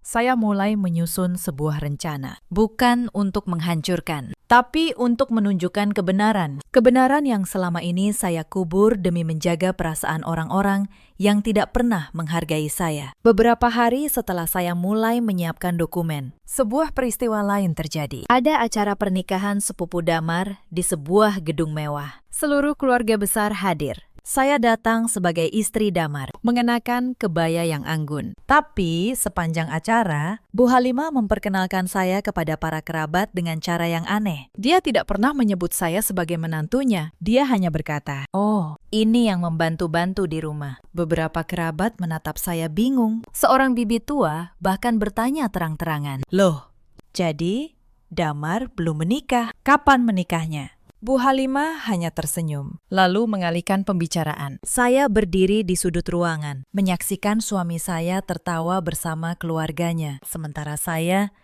diperlakukan seperti orang asing. Di tengah keramaian itu, saya merasa lebih kesepian dari sebelumnya. Saya menatap cincin di jari saya. Cincin pernikahan yang dulu saya kira adalah simbol kesetiaan. Malam itu, cincin itu terasa berat seperti rantai. Saat di perjalanan pulang, saya mencoba mengatakan perasaan saya pada Damar. Saya berkata, "Mas, kenapa ibumu tidak pernah mengakui aku sebagai istrimu di depan keluarga?" Damar menjawab dengan nada datar, "Kamu terlalu sensitif. Ibu cuma bercanda. Lagi pula, untuk apa kamu butuh pengakuan? Yang penting kan kamu sudah jadi istriku." Saya tidak menjawab. Saya hanya memandang lampu jalan yang berlarian di luar jendela. Saya sadar, dia tidak akan pernah mengerti. Tidak lama setelah itu, Vira mulai ikut campur dalam urusan perusahaan. Dia, yang tidak punya pengalaman bisnis sama sekali, mulai datang ke kantor saya dengan alasan menjenguk kakaknya. Tapi sebenarnya, dia mengamati. Dia bertanya-tanya pada karyawan tentang proyek-proyek besar, tentang nama-nama klien, tentang nilai kontrak. Saya menerima laporan dari beberapa karyawan yang merasa tidak nyaman dengan sikap Vira. Suatu hari, Vira bahkan berani mengubah keputusan dalam sebuah proyek tanpa sepengetahuan saya. Dia memerintahkan tim desain untuk mengganti material proyek dengan yang lebih murah. Lalu selisih anggarannya entah kemana. Akibatnya, klien hampir membatalkan kontrak besar senilai 1,5 miliar rupiah. Saya harus turun tangan langsung, meminta maaf pada klien, dan memperbaiki seluruh kekacauan itu dalam semalaman penuh. Ketika saya menegur Vira, dia justru menjawab dengan angkuh, "Mbak, aku ini kan adik direktur. Aku berhak ikut mengatur perusahaan kakakku." Saya menatapnya tajam. Saya berkata, "Waira, ini perusahaan, bukan warung keluarga.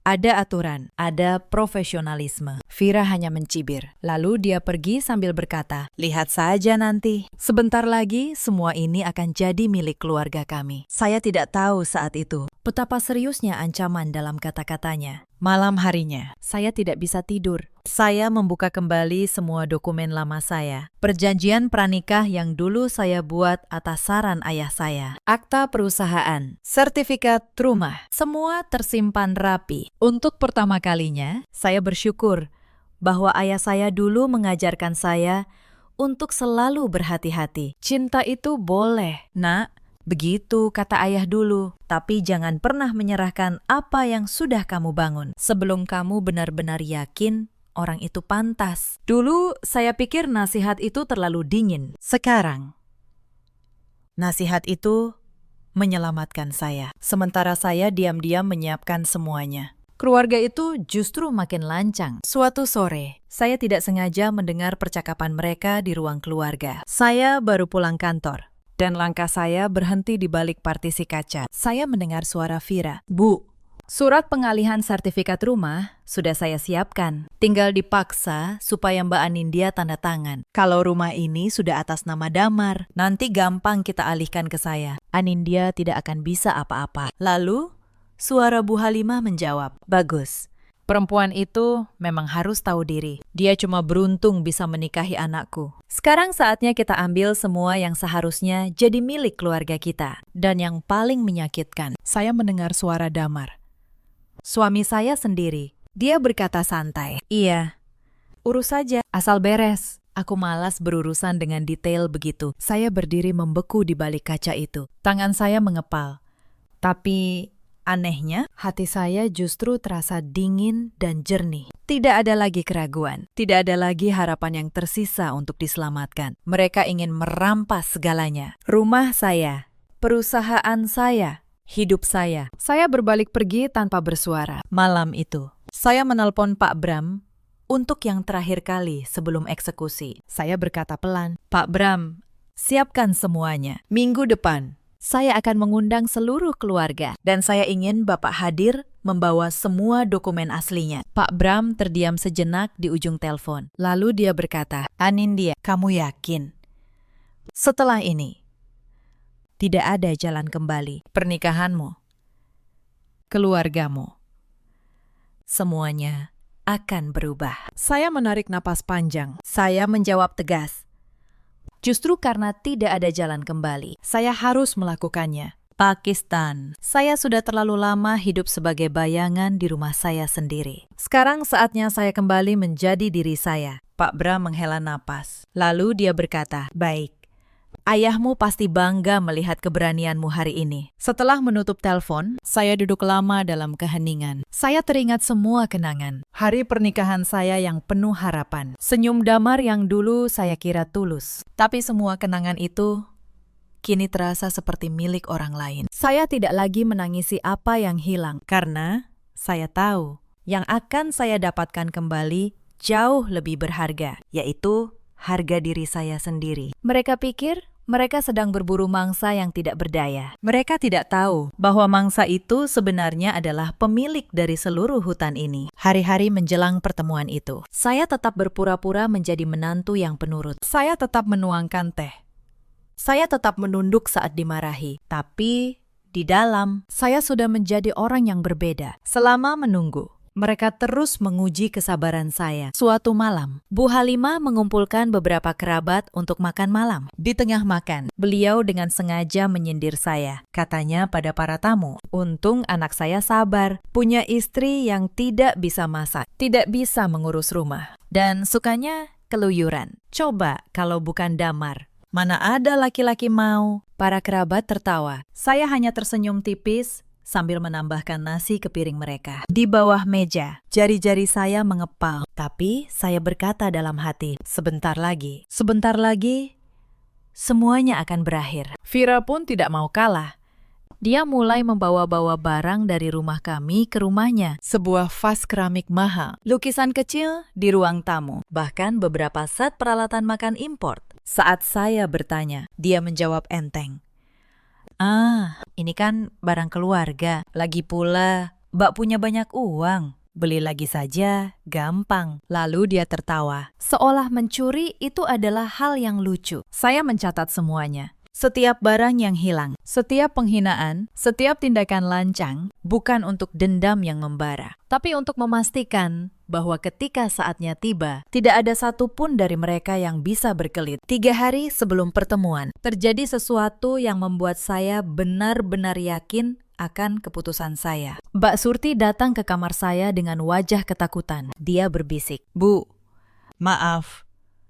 Tadi saya tidak sengaja dengar. Ibu mertua dan Mbak Vira menyuruh saya untuk memberikan kesaksian palsu. Kalau nanti ada masalah hukum, saya disuruh bilang bahwa Bu Anindya sering meninggalkan rumah dan menelantarkan suami.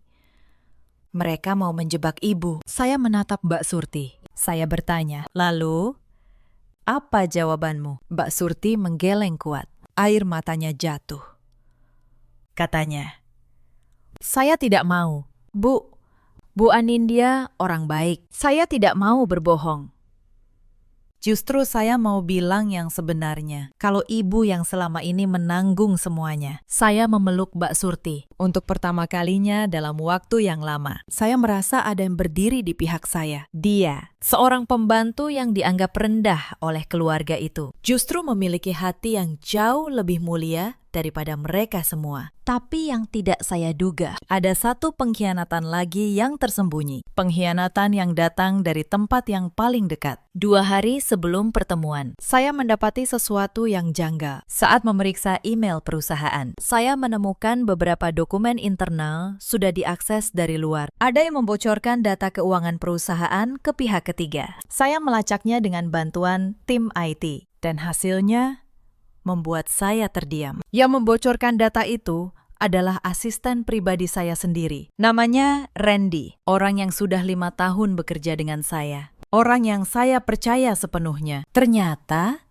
dia diam-diam sudah disuap oleh Vira. Dia memberikan informasi tentang aset perusahaan, tentang jadwal saya, bahkan tentang rencana saya menemui notaris. Saya duduk diam di ruang kerja saya malam itu. Rasa sakit itu bukan karena uang, tapi karena kepercayaan yang dikhianati. Saya selalu berpikir, musuh saya hanya ada di rumah. Ternyata mereka sudah menyusup sampai ke kantor saya. Tapi saya tidak panik. Justru penemuan itu membuat saya makin yakin. Saya tidak memecat Randy saat itu juga. Sebaliknya, saya memberinya informasi palsu. Saya membiarkan dia mengira bahwa saya akan menyerah dan menandatangani surat pengalihan. Saya ingin mereka semua datang ke pertemuan itu dengan rasa percaya diri yang penuh, supaya kejatuhan mereka terasa lebih telak. Malam terakhir, sebelum hari penentuan, saya tidak bisa tidur. Saya berdiri di balkon kamar,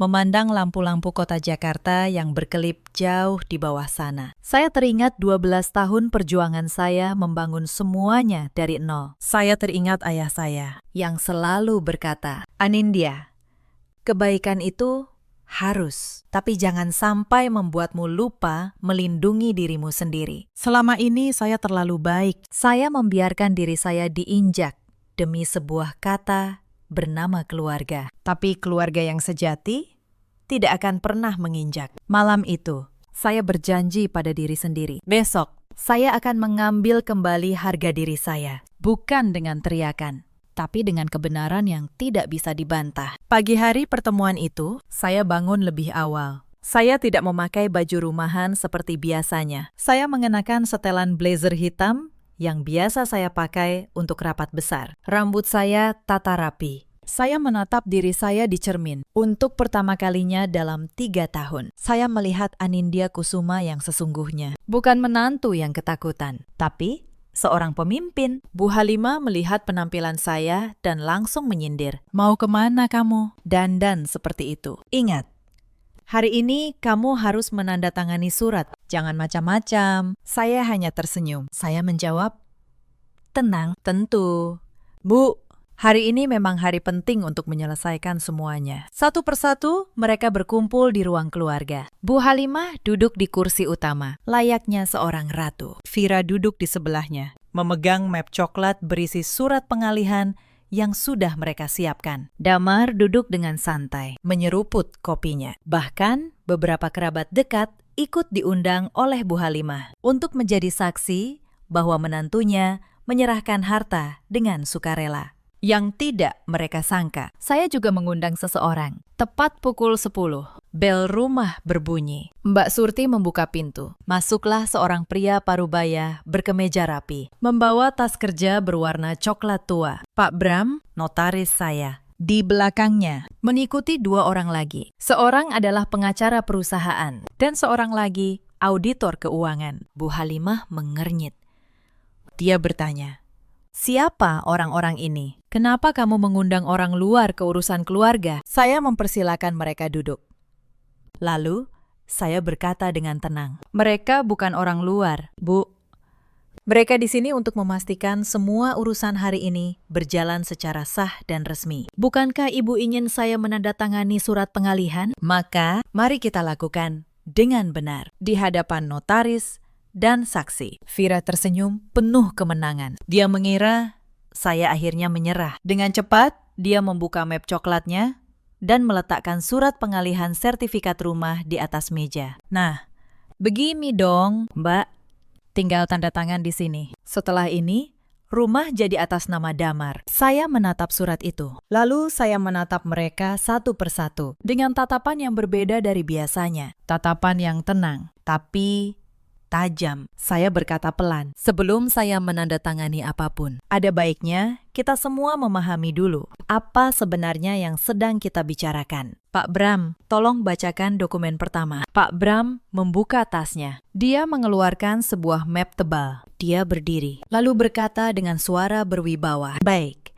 Dokumen pertama adalah sertifikat hak milik atas rumah ini. Berdasarkan akta resmi, rumah di kawasan Pondok Indah ini sepenuhnya atas nama Ibu Anindya Kusuma. Dibeli secara tunai 6 tahun yang lalu. Menggunakan dana pribadi beliau. Tidak ada nama Bapak Damar dimanapun dalam sertifikat ini. Ruangan mendadak hening. Senyum di wajah Vira perlahan memudar. Bu Halimah mengernyitkan dahi. Apa maksudnya ini? Kamu mau menipu kami? Saya tidak menjawab. Saya hanya memberi isyarat agar Pak Bram melanjutkan. Dokumen kedua, lanjut Pak Bram.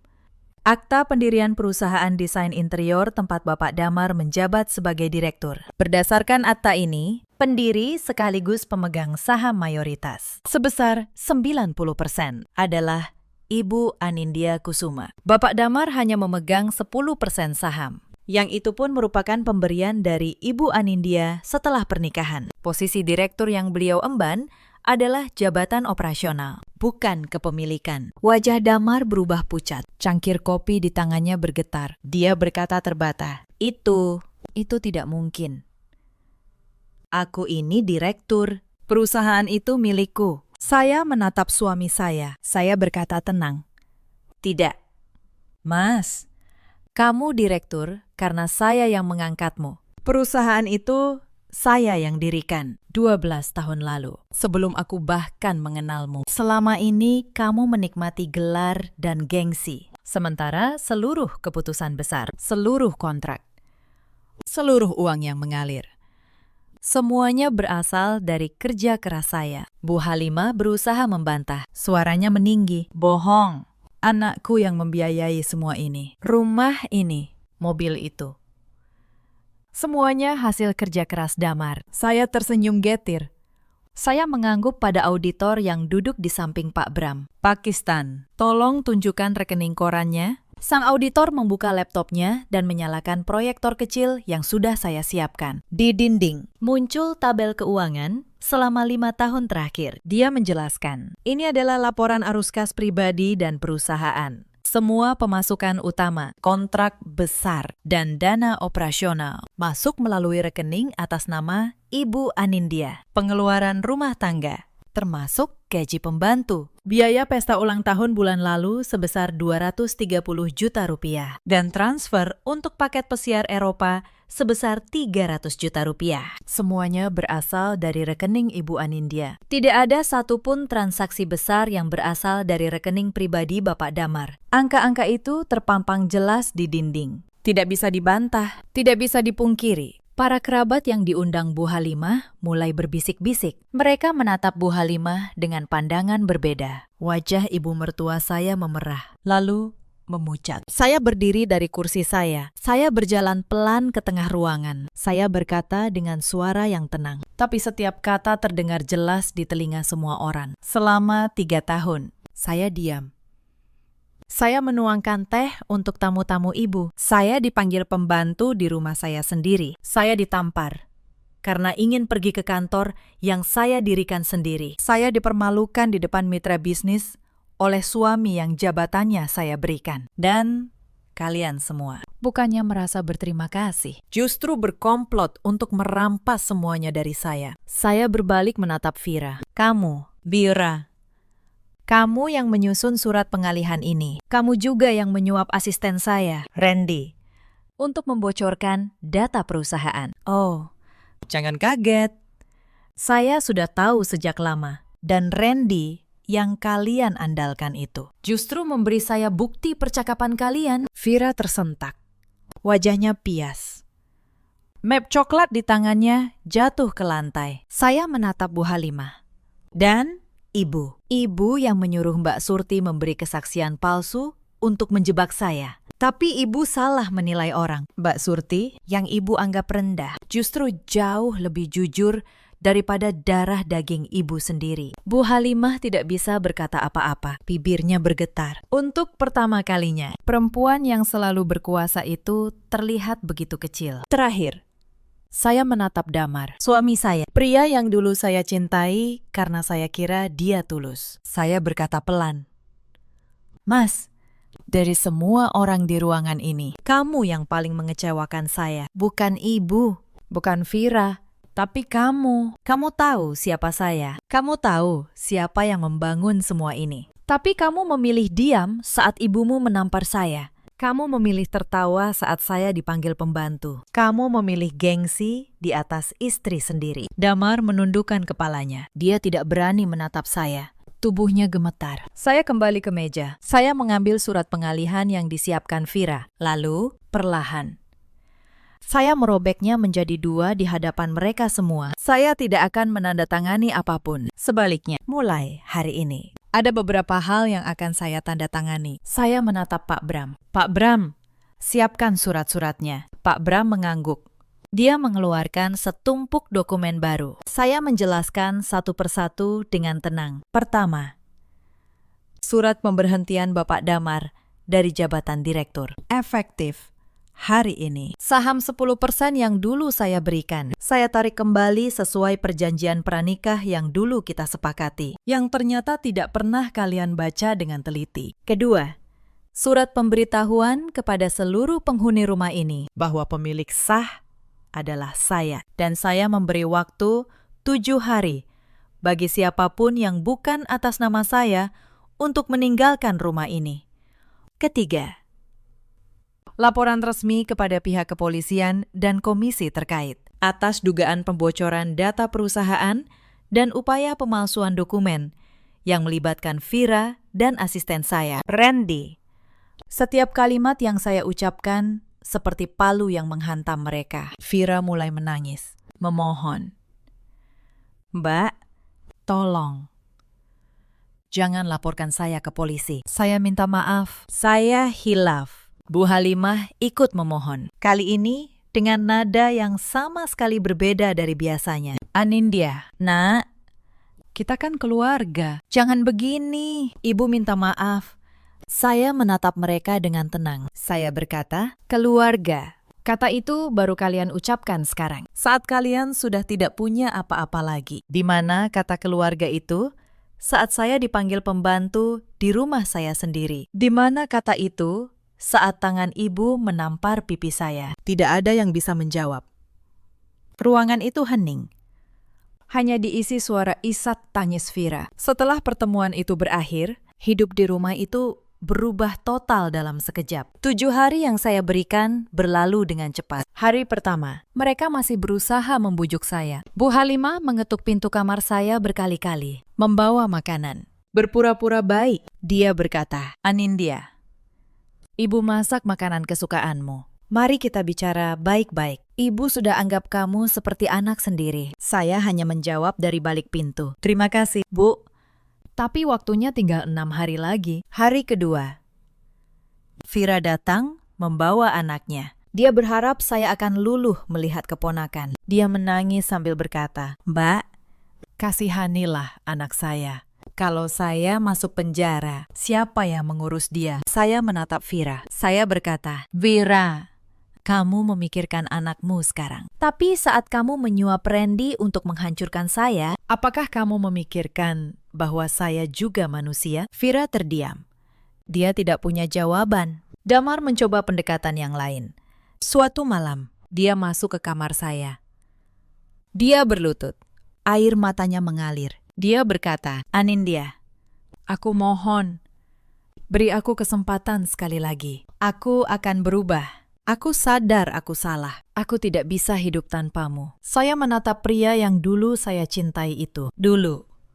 Kata-kata seperti ini akan membuat hati saya luluh. Tapi sekarang, saya hanya merasa kosong. Saya berkata, "Mas, kamu bukan tidak bisa hidup tanpa saya. Kamu tidak bisa hidup tanpa harta dan jabatan yang saya berikan. Coba jujur pada dirimu sendiri. Kalau aku ini benar-benar hanya pembantu, seperti yang ibumu katakan, apakah kamu akan berlutut seperti ini?" Damar terdiam, dan diamnya itu adalah jawaban yang paling jujur dari seluruh pernikahan kami. Saya melanjutkan. Surat gugatan cerai sudah saya siapkan. Pak Bram akan menghubungimu untuk prosesnya. Aku tidak meminta apapun darimu, karena memang tidak ada yang bisa kuminta. Semuanya memang milikku sejak awal. Hari ke-7, mereka pergi. Bu Halimah, Damar, dan Vira meninggalkan rumah yang selama ini mereka kira milik mereka. Saya berdiri di teras, memandang mobil yang membawa mereka pergi perlahan menjauh. Tidak ada rasa puas yang membara. Tidak ada kemenangan yang meledak-ledak. Yang ada hanya rasa lega yang dalam. Seperti seseorang yang akhirnya bisa bernapas setelah sekian lama tenggelam. Urusan hukum berjalan sesuai prosesnya. Randy, asisten yang mengkhianati saya, terbukti membocorkan rahasia perusahaan dan harus menghadapi konsekuensi hukum serta kehilangan karirnya selamanya. Tidak ada perusahaan yang mau mempekerjakan orang yang menjual kepercayaan. Vira, karena keterlibatannya dalam pemalsuan dokumen, harus berurusan panjang dengan pihak berwajib. Suaminya, yang selama ini tidak tahu apa-apa tentang ulah istrinya, akhirnya meninggalkannya. Vira kehilangan rumah tangganya sendiri, persis seperti yang dulu ingin dia rampas dari saya. Bu Halimah kembali ke kampung halamannya di Jawa Tengah, tanpa kemewahan, tanpa teman-teman arisan yang dulu memujinya. Saya dengar, dia kini tinggal di rumah sederhana dan tidak ada lagi yang memanggilnya Nyonya Besar. Roda kehidupan memang berputar. Dia yang dulu memanggil saya pembantu, kini harus mencuci dan memasak untuk dirinya sendiri. Dan Damar, suami saya yang dulu bergelar direktur muda yang brilian. Setelah kehilangan jabatan dan nama besar, dia baru sadar bahwa selama ini dia bukan siapa-siapa tanpa saya. Dia mencoba melamar kerja di berbagai perusahaan, tapi reputasinya sudah terlanjur buruk di kalangan bisnis. Orang-orang tahu bahwa kesuksesannya selama ini hanyalah bayangan dari kerja keras istrinya. Dia, yang dulu malu mengakui saya sebagai istri, kini harus hidup dalam bayang-bayang penyesalan. Beberapa minggu setelah semuanya selesai, rumah itu terasa berbeda, lebih lapang, lebih tenang. Saya tidak lagi mendengar suara perintah yang kasar. Saya tidak lagi merasakan tatapan meremehkan. Untuk pertama kalinya dalam 3 tahun, saya bisa duduk di ruang keluarga saya sendiri, menyeruput teh tanpa rasa takut. Saya menaikkan gaji Mbak Surti. Saya berkata padanya, "Mbak, mulai sekarang, Mbak bukan lagi sekedar pembantu di rumah ini. Mbak adalah keluarga saya yang sebenarnya." Mbak Surti menangis terharu. Dia, satu-satunya orang yang memperlakukan saya sebagai manusia di saat semua orang menginjak saya, kini hidup dengan layak dan dihargai. Saya kembali fokus pada perusahaan saya, tanpa Damar yang merusak negosiasi, tanpa kebocoran data dari dalam. Bisnis saya justru berkembang lebih pesat. Investor dari Surabaya yang dulu menyaksikan saya dipermalukan, ternyata diam-diam mengagumi kepemimpinan saya. Dia akhirnya menandatangani kontrak kerjasama, langsung dengan saya, bukan dengan Damar.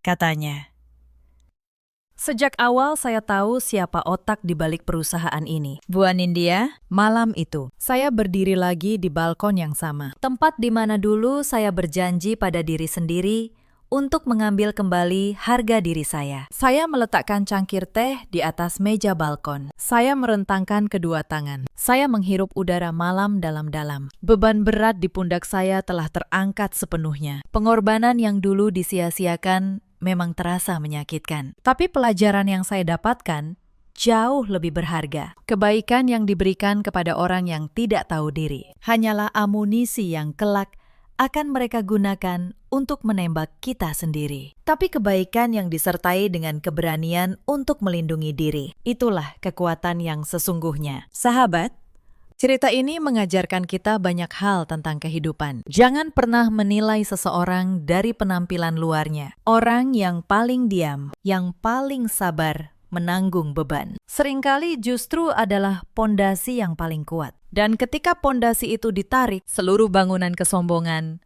akan runtuh tanpa sisa. Jangan pula merendahkan orang yang justru menghidupimu, karena karma tidak pernah tidur. Apa yang kita tanam, itu pula yang akan kita tuai. Bu Halimah dan keluarganya akhirnya harus menelan pahitnya pembalasan, karena telah menghina orang yang seharusnya mereka syukuri kehadirannya. Di luar sana, ada banyak perempuan yang mungkin sedang berada di posisi saya dulu. Perempuan yang mandiri, yang kuat, yang menanggung banyak hal. Tapi justru dianggap rendah di rumahnya sendiri. Kepada kalian, saya ingin berkata, kebaikan hatimu bukanlah kelemahan. Tapi jangan biarkan kebaikan itu membuatmu lupa untuk menghargai dan melindungi dirimu sendiri. Ada juga banyak suami seperti Damar di luar sana. Laki-laki yang memilih gengsi dan ego di atas penghargaan terhadap istrinya. Padahal, seorang laki-laki sejati tidak akan pernah malu mengakui kekuatan pendampingnya. Justru disitulah letak kehormatannya. Dan ada pula para ibu mertua yang lupa bahwa menantu